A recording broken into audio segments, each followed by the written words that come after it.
ಹೋರಾಟಗಾರರಿಗೆ ರಾಜ್ಯ ಸರ್ಕಾರ ಮತ್ತೊಂದು ಶಾಕ್ ಅನ್ನ ಕೊಟ್ಟಿದೆ. ಇಂದು 4 ಕಂದಾಯ ಗ್ರಾಮಗಳ ಅಂತಿಮ ಅಧಿಸೂಚನೆ ಹೊರಬಿದ್ದಿದೆ. ಸೊ ಬೈರಮಂಗಲ ರಣಕಣವಾಗಿದೆ. ಒಂದೆಡೆ ಸಂಭ್ರಮಾಚರಣೆ ಜೋರಾಗಿದ್ರೆ ಮತ್ತೊಂದೆಡೆ ಸಂಘರ್ಷ ಕೂಡ ಅಷ್ಟೇ ಜೋರಾಗಿದೆ.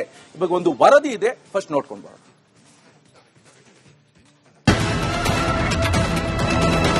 ಕುಂತ್ಕೊಂಡು ಹೇಳ್ತಾರಲ್ಲ ಬಾಲಕೃಷ್ಣ, ಏನ್ ನಾಟಕ ಮಾಡ್ತಾ ಇದೀವ ನಾವು? ಹೆಣ್ಮಕ್ಳು ಏನಂತ ತಿಳ್ಕೊಂಡವ್ರು ಅವರು?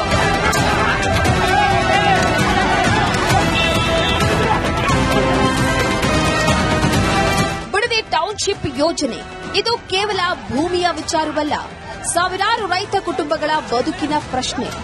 ಒಂದೆಡೆ ಉಪನಗರ ಯೋಜನೆಗೆ ನಮ್ಮ ಭೂಮಿ ಕೊಟ್ಟು ನಾವೇನು ಬೀದಿಗೆ ಬೀಳಬೇಕಾ ಅಂತ ರೈತರು ರೊಚ್ಚಿಗೆದ್ದಿದ್ರೆ, ರೆಡ್ ಝೋನ್ ನಲ್ಲಿರುವಂತಹ ಭೂಮಿಯಲ್ಲಿ ನಾವೇನು ಮಾಡೋದಕ್ಕೆ ಸಾಧ್ಯ?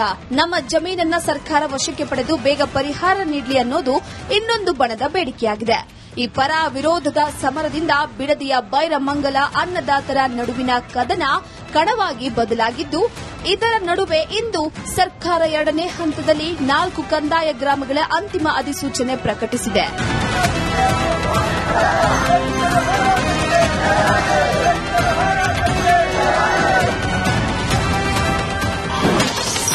ಬಿಡದಿ ಟೌನ್ಶಿಪ್ಗೆ 2ನೇ ಹಂತದ ಅಂತಿಮ ಅಧಿಸೂಚನೆ. 4 ಗ್ರಾಮಗಳ 4,940 ಎಕರೆ ಸ್ವಾಧೀನಕ್ಕೆ ನೋಟಿಫಿಕೇಶನ್. ಬಿಡದಿಯಲ್ಲಿ ರಾಜ್ಯ ಸರ್ಕಾರ ನಿರ್ಮಿಸುವುದಕ್ಕೆ ಉದ್ದೇಶಿಸಿರುವ ಟೌನ್ಶಿಪ್ ಯೋಜನೆ ವಿರೋಧಿ ರೈತರು ನಡೆಸ್ತಾ ಇರುವಂತಹ ಹೋರಾಟ 500 ದಿನಗಳನ್ನ ದಾಟಿ ಹೋಗಿದೆ. ಅತ್ತ ಉಪನಗರ ಯೋಜನೆಯಿಂದ ಹಿಂದೆ ಸರಿಯೋ ಮಾತೇ ಇಲ್ಲ ಅಂತಿರೋ ಡಿಕೆ ಶಿವಕುಮಾರ್ ನೇತೃತ್ವದ ಸರ್ಕಾರ ಮೊನ್ನೆಯ ಉಗ್ರ ಹೋರಾಟದ ಬಳಿಕ ಇಂದು 2ನೇ ಹಂತದ ಅಂತಿಮ ಅಧಿಸೂಚನೆಯನ್ನ ಹೊರಡಿಸಿದೆ. ಮೊದಲ ಹಂತದಲ್ಲಿ 3 ಗ್ರಾಮಗಳ 518 ಎಕರೆ ಭೂ ಸ್ವಾಧೀನಕ್ಕೆ ಫೈನಲ್ ನೋಟಿಫಿಕೇಶನ್ ಹೊರಡಿಸಿದಂತ ಸರ್ಕಾರ ಈಗ 2ನೇ ಹಂತದಲ್ಲಿ ಕೆಜಿ ಗೊಲ್ಲರಪಾಳ್ಯ, ಅರಳಾಳುಸಂದ್ರ ಮತ್ತು ಹೊಸೂರು ಸೇರಿ 4 ಗ್ರಾಮಗಳ ಒಟ್ಟು 4,950 ಎಕರೆ ಸ್ವಾಧೀನಕ್ಕೆ ನಗರಾಭಿವೃದ್ಧಿ ಇಲಾಖೆಯಿಂದ ಅಂತಿಮ ಅಧಿಸೂಚನೆ ಪ್ರಕಟಿಸಿದೆ.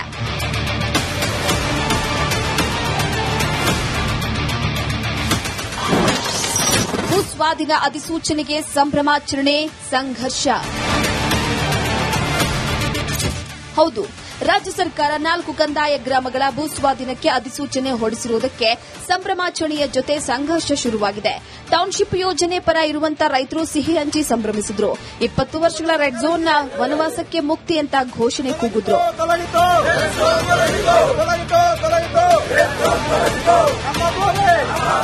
ಇದು ಯಾರ ವಿರುದ್ಧವಾದ ಹೋರಾಟ ಅಲ್ಲ, ಇದು ನಮ್ಮ ಬದುಕು, ನಮ್ಮ ವಿರುದ್ಧವೇ ನಾವೇ ಮಾಡಿಕೊಂಡಂತ ಹೋರಾಟ.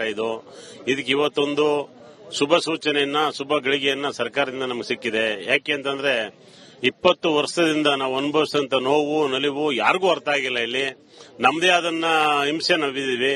ಈ ಒಂದು ಸಂದರ್ಭದಲ್ಲಿ ಇವತ್ತು ನೋಟಿಫಿಕೇಶನ್ ಮಾಡಿ ಶುಭ ಸೂಚನೆ ಅಂತ ಕೊಟ್ಟಂತ ಸನ್ಮಾನ್ಯ ಮುಖ್ಯಮಂತ್ರಿಗಳಿಗೆ, ಈ ಎಲ್ಲಾ ರೈತರ ಪರವಾಗಿ, ನಮ್ಮ ಎಲ್ಲಾ ರೈತರ ಪರವಾಗಿ ಅವರಿಗೆ ತುಂಬಾ. ಬೈರಮಂಗಲದಲ್ಲಿ ಒಂದ್ ಕಡೆ ಸಂಭ್ರಮ ಜೋರಾಗಿದ್ರೆ ಮತ್ತೊಂದೆಡೆ ಸರ್ಕಾರ ಭೂಮಿ ಬಿಡಲ್ಲ ಅನ್ನೋ ಅನ್ನದಾತರು ಸಂಘರ್ಷ ಮುಂದುವರೆಸಿದ್ದಾರೆ. ಪ್ರಾಣ ಬಿಟ್ಟೇವು, ಭೂಮಿ ಬಿಡವು ಅಂತ ಕೈನಲ್ಲಿ ಒನಕೆ ಹಿಡಿದು ರೈತ ಮಹಿಳೆಯರು ಪ್ರತಿಭಟನೆಯನ್ನ ನಡೆಸಿದ್ದಾರೆ.